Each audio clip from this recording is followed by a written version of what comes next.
এই শাকটাকে কি তোমরা চিনো? এই শাকটা কি শাক আছে? এই যে দেখো, ডালটা। যে যে চিনো শেষে বলো, আর যে যে চিনো না শেষে আমি বলবো কমেন্টসে। দেখো এটাকে কি শাক।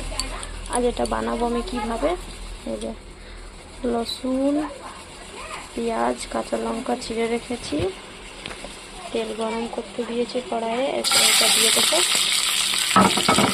এটাকে সুন্দর করে ভাজবো।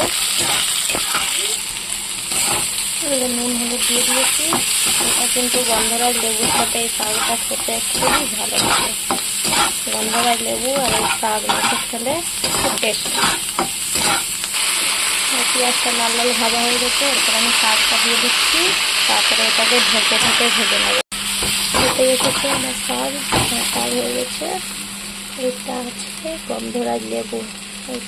গন্ধরাজ লেবু, এটাকে গন্ধরাজ লেবু বলে।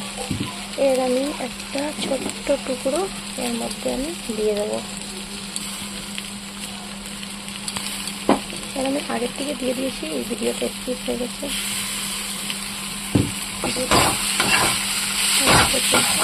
এই লেবুটা কিন্তু আমি পুরো দিয়ে দিয়েছিলাম, লেকিন ভিডিওটা স্কিপ হয়ে গেছিলো। আমাদের থেকে কিন্তু গন্ধ খুবই সুন্দর ছাড়ছে।